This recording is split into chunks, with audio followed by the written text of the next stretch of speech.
हरि ओम. अमृतानुभव.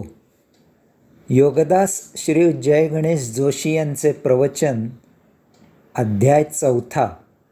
ज्ञान अभेद कथन.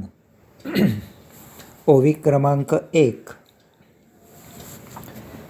आता अज्ञानाचे मारे, ज्ञान अभेदे वावरे. निद साधुनी जागरे, नांदीचे जेवी. अर्थात निद्रा झाल्यावर आपण जागृत आहोत हा एकमेव भाव राहतो. तसे अज्ञान नष्ट झाल्यावर आपण एकमात्र चिन्मात्र सच्चिदानंद आहोत हे उमजते. आपण जेव्हा निद्रेत असतो तेव्हा आपल्याला आपण आहोत असा भाव आपल्याला नसतो. परंतु जेव्हा आपण झोपेमधून जागे होतो तेव्हा त्या जागृतावस्थेत आपल्याला आपण आहोत हा भाव येतो. तसेच जर झोपेत असताना आपल्याला स्वप्न पडले तर त्यामधून जाग आल्यावर आपल्या लक्षात येते की स्वप्नात आपल्याला ज्या अनेक व्यक्ती भेटल्या आणि स्वप्नात आपण ज्या अनेक कृती पाहिल्या, अनुभविल्या, अनेक कृती केल्या किंवा असेच काही स्वप्नात जे जे घडले ते सर्व आपणच एकपात्री अभिनय केल्याप्रमाणे करत होतो. तथापि आता जागृतावस्था आल्यावर स्वप्न सत्य नव्हते. निद्रेत असताना आणि जाग आल्यावर आपण एकमेव आहोत हा भाव दृढ होतो. अभेदाच्या जाणीवेने भिन्नत्वाचा भाव नष्ट होतो.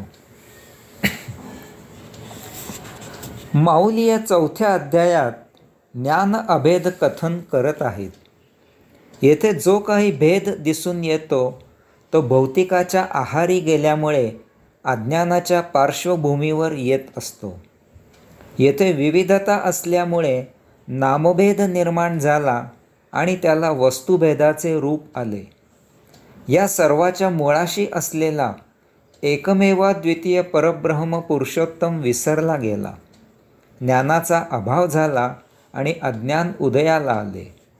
त्याला देहादी इंद्रियांची साथ मिळाली आणि अज्ञानच ज्ञान म्हणून भौतिकात जगमान्य झाले.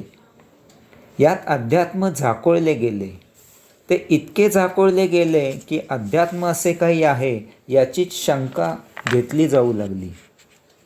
तथापि ज्ञानाने भेद नष्ट होतो, भिन्नत्व मिथ्या आहे याची जाणीव होते.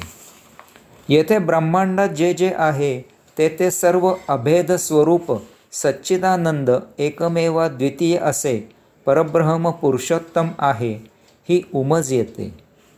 याचबरोबर तो सच्चिदानंद परब्रह्म पुरुषोत्तम याचाच अंश आपण आहोत ही जाण येते. आपण भौतिकाचा उपयोग देहधर्मापुरताच करू लागतो आणि आपण या भौतिकाच्या भोगापवर्गतेमधून दूर होतो. सत्य जीवन जगायला सुरुवात होते. यामधूनच एक क्षण असा येतो की आपण साक्षात्कारी होतो, मुक्त होतो. ओवी क्रमांक 2.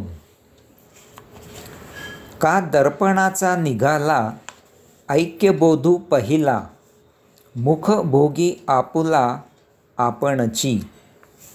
अर्थात आपण एकमेव आहोत ही जाण असते. आरशात पाहिल्यावरही आपणच आपल्याला पाहत आहोत ही जाण येते.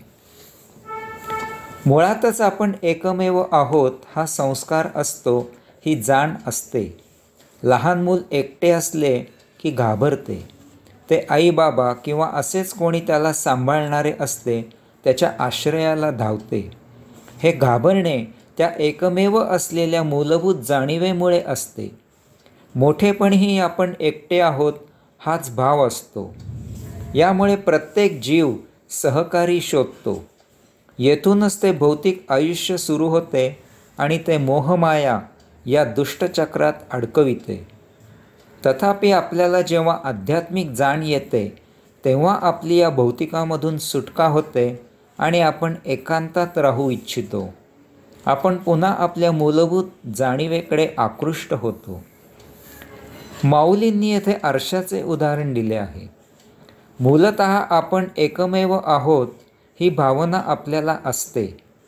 ज्यावेळी आपल्याला आपले मुख पाहावे असे वाटते तेव्हा आपण आरशात पाहतो. आरशात पाहताना तो पाहणारा आणि तो पाहिला जात असलेला असे दोन नसून आपणच ते एकमेव आहोत ही जागृती येते. कारण जेव्हा आपण आरशापासून दूर होतो तेव्हाही आपण एकमेव आहोत हाच भाव टिकून असतो. तो आरशात पाहिलेला कोणी निराळा होता असा भाव आपल्याला नसतो. ओवी क्रमांक 3. ज्ञान जिया तिया परी जगी आत्मैक्य करी तै सूर्या खोचे सुरी तैसे जाहले. अर्थात आत्मज्ञान कसेही प्रकट झाले तरी ते एकमेवा द्वितीयावस्था सिद्ध करत असते. जसे सुरी स्वतःला कापू शकत नाही. माऊली सांगतात की जर आपण सुरीने त्या सुरीलाच कापू लागलो तर ते शक्य होत नाही. कारण सुरी आणि तिची धार ही एकच असतात. यामुळे त्याच धारेने त्या धारेला कापणे शक्य होत नाही. अशा प्रकारे येथे सुरी आणि तिची धार असे जरी द्वैत दिसून येत असले, असा जरी भेद दिसून येत असला तरी त्यामधून अद्वैतावस्थाच सिद्ध होते. याचप्रमाणे आपण कोणत्याही प्रकारे जेव्हा जेव्हा प्रगट होतो, व्यक्त होतो, तेव्हा तेव्हा तेथे आपण एकमेवा द्वितीयच प्रगट होतो, व्यक्त होतो. काही काळ तेथे जरी द्वैताचा भाव निर्माण झाला तरी अंतिमतः तेथे अद्वैतावस्थाच सिद्ध होते. जो भेद दिसून येतो तो तात्पुरताच असतो.